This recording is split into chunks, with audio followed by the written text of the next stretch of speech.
एक बड़ी कॉन्स्पिरेसी हो रही है और उसको समझने की कोशिश कीजिए। मैं बहुजन समाज का हूं और मैं खुद ओबीसी कम्युनिटी से आता हूं, क्रीमी लेयर का दंश झेल रहा हूं। ओबीसी आरक्षण को इसी तरह से बर्बाद किया गया। सोचिए, मैं इस देश के उन तमाम बहुजन समाज के जो एससी समाज के लोग हैं, चाहे वो किसी कम्युनिटी से हों, मैं आपसे गुजारिश कर रहा हूं कि जो लोग सुप्रीम कोर्ट के फैसले का विरोध कर रहे हैं या जो लोग उस फैसले पर खुशी मना रहे हैं, मेरी दोनों से आपसे गुजारिश है कि इसके तह तक जाइए। और मैं चाहता हूं, दरअसल इस देश में एससी एसटी ओबीसी जिनकी 90% आबादी है, उनको अधिकार कैसे मिलेगा। पहले मैं एक बात बता रहा हूं आपको। सोचिए, जो लोग एससी एसटी रिजर्वेशन के बांटे जाने की खुशियां मना रहे हैं, उसमें जो एससी समाज के लोग हैं उनकी बात समझ में आती है। जो जनरल कैटेगरी के लोग खुश हैं, जो कल तक आपके आरक्षण का विरोध कर रहे थे, वो खुश हैं। इसका मतलब कुछ न कुछ तो दाल में काला है।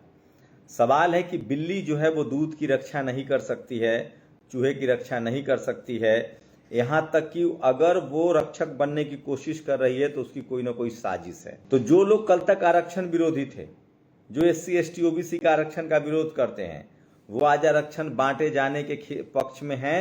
इसका मतलब खेल समझिए। बात हो रही थी जाति जनगणना की। बिहार में जाति जनगणना हुआ, रिजर्वेशन को 75% किया गया। उसको पटना हाई कोर्ट ने रोक लगा दिया, बाद में सुप्रीम कोर्ट ने भी रोक लगा दी, जबकि जाति जनगणना होकर ये आंकड़ा आया था। अभी जो एससी समाज का रिजर्वेशन है उसमें कोई जनगणना नहीं हुई है कि किस समाज के लोग को कितनी भागीदारी है। ये बात सच है। जो लोग इस रेस में अभी नहीं आ पाए हैं उनको हक मिलना चाहिए। लेकिन आप एक समझिए, आपके पास 10 रोटी है और 10 रोटी में 3 भाइयों को बांटा जाए तो 3-3 रोटी होगा। लेकिन सोचिए, अगर आप 30 रोटी की मांग करते हैं तब तीनों भाई को 10-10 रोटी मिलेगा। तो जो सुप्रीम कोर्ट आपके 3 रोटी के बंटवारे के पक्ष में है, वो आपको 10 रोटी देने के पक्ष में नहीं है। समझिए। ठीक उसी तरह से बिहार के जाति जनगणना से साफ हो गया है कि इस देश में 10 रोटी 90 लोगों में बांटा जा रहा है और 90 रोटी 10 लोगों में बांटा जा रहा है। जो जनरल कैटेगरी के लोग हैं उनको 90 रोटी मिल रहा है और जो एससी एसटी ओबीसी हैं उनको सिर्फ 10 रोटी मिल रहा है। उसमें भी 10 रोटी में 90 लोगों को बराबर बांटने की लड़ाई जारी। लेकिन मैं फिर कह रहा हूं, न्याय तो यही कहता है कि 100 के 100 रोटी 100 लोगों में 1-1 रोटी बटे। लेकिन सोचिए, जो लोग 10 रोटी बांटने की बात कह रहे हैं वो खुद 10 लोगों में 90 रोटी लेके बैठे हुए हैं। ये सारा इसीलिए किया गया है ताकि जाति जनगणना की जो मांग तेज हो रही थी वो रुक जाए। और उससे भी बड़ी बात, एससी एसटी ओबीसी की जो पॉलिटिकल यूनिटी हो रही थी, इस बार जिस तरह से बीजेपी की हार हुई, जिस तरह से सभी दलों को, चाहे कांग्रेस हो, चाहे वो समाजवादी पार्टी हो, चाहे आरजेडी हो, सबने जिस तरह से एससी एसटी ओबीसी को बढ़ चढ़कर टिकट दिया, उस वजह से ये सारे तकलीफें शुरू हो रही है। 90% समाज में मुस्लिम समाज के भी लोग आते हैं। तो सोचिए किस तरह से ये जो कोशिश हो रही है, जो एससी एसटी ओबीसी की यूनिटी बन रही थी। मैं एससी समाज के तमाम कम्युनिटी के लोगों से विरोध कर रहा हूं जो सुप्रीम कोर्ट के फैसले से विरोध कर रहे हैं और जो उसके समर्थन में हैं। आप धैर्य रखिए, इसके इम्पैक्ट को समझिए, इसके कॉन्स्पिरेसी को समझिए। सुप्रीम कोर्ट बिल्कुल आपके भले के पक्ष में नहीं। अगर सुप्रीम कोर्ट आपके भले के पक्ष में होता तो एससी का रिजर्वेशन बढ़ाकर 16% से बढ़ाकर उनकी संख्या बढ़ रही, कम से कम 25% किया जाना चाहिए, 30% किया जाना चाहिए। एसटी का रिजर्वेशन जो है वो 7.5% से बढ़ाकर कम से कम, सोचिए आज भी 16% एससी रिजर्वेशन है, 7.5% एसटी का रिजर्वेशन है, 22.5%, 27% रिजर्वेशन जो है वो ओबीसी का है। टोटल 49% रिजर्वेशन है। ओबीसी को तमाम राज्यों में 27% रिजर्वेशन नहीं मिल रहा है। तो सुप्रीम कोर्ट ने साफ मंशा है कि उनको लड़ा दिया जाए। और ये जानबूझकर एससी एसटी ओबीसी के लोग एकजुट हो रहे थे, पॉलिटिकल एकजुट हो रहे थे, वोट से वो सत्ता हासिल कर रहे थे और जाति जनगणना की मांग कर रहे थे। अगर जातियों के हिसाब से ही आरक्षण देना, एक तो आरक्षण था जातियों को खत्म करने के लिए, एससी एसटी ओबीसी को एकजुट करने के लिए। मान लीजिए अगर जाति खत्म नहीं हो रही है तो सही रास्ता ये होगा कि जाति जनगणना हो और जिस समाज की, वाल्मीकि समाज की जितनी संख्या, उनको उतना ही रिजर्वेशन मिले, उसमें कोई इंटरफेयर ना करे। एससी में जितनी कम्युनिटी है, मान लीजिए ओबीसी में कुर्मी, कुशवाहा, यादव, जितने लोग हैं, उनकी जितनी संख्या है उसको उतना रिजर्वेशन दे दिया जाए। ये जानबूझकर आर्थिक आधार पर आरक्षण करने की कोशिश है। सोचिए, इकोनॉमिक वीकर सेक्शन का जो आरक्षण है उसमें क्या पटेलों को, जाटों को, मराठाओं को मिल रहा है कुछ? क्षत्रिय समाज को मिल रहा है कुछ? कौन लोग खा रहे हैं? ये सबसे बड़ा सवाल है। तो आप लोगों से गुजारिश है, जो बोल रहे हैं वो भी, जो विरोध कर रहे हैं वो भी धैर्य रखें, जो खुशी में है वो भी धैर्य रखें, आपसी के भाईचारा को न तोड़े। क्योंकि मैं फिर कह रहा हूं, जाति कभी जाति नहीं है। अगर SC ST OBC के लोग एकजुट नहीं रहे तो आज भी जो लोग आरक्षण के विरोध में थे, कल भी वो आरक्षण के विरोध में हैं। उन्होंने जाति जनगणना को रोकने का ये काट खोज लिया है और वो चाह रहे हैं कि जैसे OBC के लोगों को जातियों में लड़ा दिया गया, नतीजा ये हुआ कि OBC के किसी कम्युनिटी को रिजर्वेशन नहीं मिल रहा है। उनके साथ बेईमानी सबसे ज्यादा हो रही है। हाल के दिनों में मैं 10 साल से SC ST OBC पर काम कर रहा हूं। हाल के दिनों में SC ST OBC के लोग एकजुट हुए थे, वो ग्लोबली एकजुट हुए थे अपने, सोचिए SC ST एक्ट के लिए वो एकजुट हुए थे, वो अपने आरक्षण को लेकर एकजुट थे। अब उनको जातियों में फंसाकर जो मार्शल कौम है वाल्मीकि समाज, उनको अलग करने की कोशिश की जा रही है।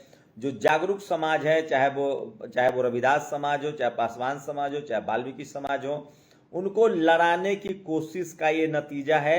इसलिए आप लोग आपस में धैर्य रखिए। ज्यादा दिन नहीं, थोड़े ही दिन में जो OBC SC ST के, जो SC के रिजर्वेशन होगा उसमें देखिएगा, चाहे वाल्मीकि समाज के लोग हों, चाहे रविदास समाज के लोग हों, चाहे पासवान समाज के लोग हों, सबको नॉट फाउंड सुटेबल लिखा जाएगा। 16% में जो भी हिस्सा आपको मिलेगा वो भी आपको नहीं दिया जाएगा, क्योंकि 16% का भी बैकलॉग खाली है। जैसे OBC को 27% नहीं दिया जा रहा है। ये आपको लड़ाने की साजिश है। इसका होना ये चाहिए था कि जाति जनगणना होता, 75-80% रिजर्वेशन होता। आप लोग बहुत ही एकदम इस समय बिल्कुल बहुत ही ज्यादा आपको समझदारी दिखानी पड़ेगी, बहुत ज्यादा आपको सचेत रहना पड़ेगा। कुछ भी ऐसा न बोले जिससे आपसी भाईचारा खत्म हो।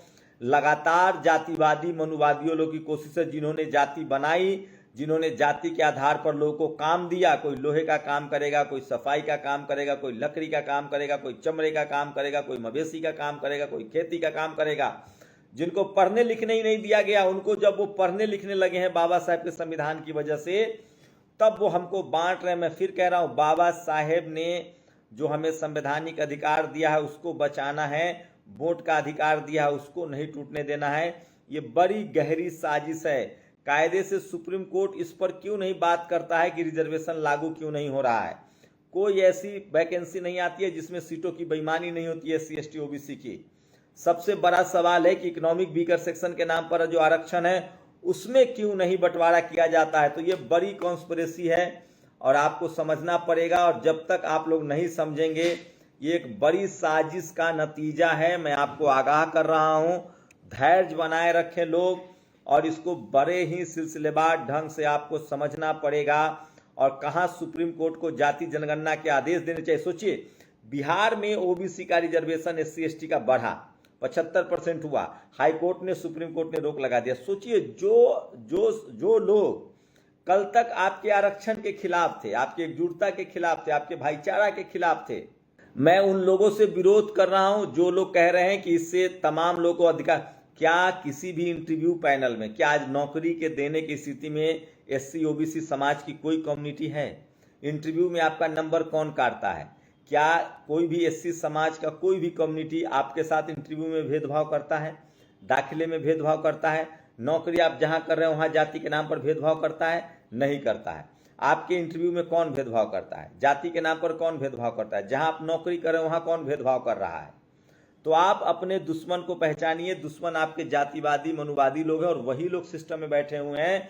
वो सिर्फ आपके हितैषी होने का नाटक कर रहे हैं ताकि उनको रिजर्वेशन का कोटा 90% तक न बढ़ाना पड़े। सबसे अच्छी बात तो ये होती कि जिसकी जितनी संख्या है, सब जाति जनगणना हो और जिसकी जितनी संख्या है उतनों उनको रिजर्वेशन मिल जाए। वाल्मीकि समाज जितना है उनको उतना मिले, रविदास समाज है उनको उतना मिले, कुर्मी कुशवाहा यादव जितना है उनको इतना मिले, ब्राह्मण समाज जितना है उनको उतना मिले, क्षत्रिय समाज जिनको जितना है उतना मिले।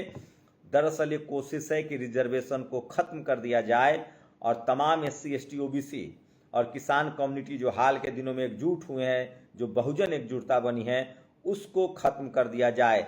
ये कोशिश है और फूट डालो राज करो की नीति अपनाई जा रही है। मैं इस देश के तमाम SC, ST, OBC और किसान कम्युनिटी से अपील करता हूं कि धैर्य रखें और असली आरक्षण विरोधियों को पहचानें, और ऐसा न हो कि न रहेगा बांस न बजेगी बांसुरी। जो लोग 75 साल से आरक्षण इंप्लीमेंट नहीं होने दिए, वो अगर एकाएक आपके हितैषी बन रहे, इसका मतलब घोर बेईमानी और आपको लड़ाने की साजिश है। पहले जाति बनाकर आपको तोड़ा और अब आपको जाति के नाम पर फिर से बांटा जा रहा है। हम कह रहे हैं कि जो लोग पहले या तो जाति जनगणना कराओ और सबको जाति के नाम पर आरक्षण दे दो, तब समझूंगा कि ये असली हितैषी हैं। मैं फिर कह रहा हूं, अगर इन्होंने SC और ST आरक्षण को बांट भी दिया तो भी ये वाल्मीकि समाज के साथ भी NFS लिखेंगे, मीना समाज के साथ भी NFS लिखेंगे, ये तमाम आदिवासी कम्युनिटी को भी NFS लिखेंगे, रविदास समाज को भी NFS, सबको नॉट फाउंड सुटेबल लिखेंगी और मिला जुला के आरक्षण खत्म कर देंगे। ये सबसे बड़ा सवाल है। और अगर सुप्रीम कोर्ट को इतनी ही चिंता है तो वो जाति के आधार पर सबको रिजर्वेशन दे और वो पहले इकोनॉमिक वीकर सेक्शन का जो आरक्षण है उसकी वो गणना करा, उसमें वर्गीकरण करे कि वहाँ किस जाति को, तो आपको जाति में बांटा गया, दोबारा बांटने की कोशिश है। अगर आप बट गए तो आपको कुछ भी नहीं मिलेगा। और धैर्य रखने की जरूरत है। जो लोग समर्थन में हैं, जो लोग विरोध में हैं, एक दूसरे का सम्मान कीजिए। हम सब दर्द के भागीदार हैं, दर्द के साथी हैं और संवैधानिक प्रावधानों की तरफ चल रहे हैं। हमें बहुत सोच समझकर इस पर बात करनी पड़ेगी। नेशनल दस्तक की आपसे गुजारिश है कि अगर इसको बचाना चाहते हैं तो नेशनल दस्तक को सब्सक्राइब करने के लिए रेड कलर के सब्सक्राइब बटन को दबाएं, फिर बेल आइकन की घंटी दबाएं। नेशनल दस्तक को बचाने के लिए बहुत जरूरी है कि हर खबर को शेयर करें, लाइक करें, कमेंट जरूर करें।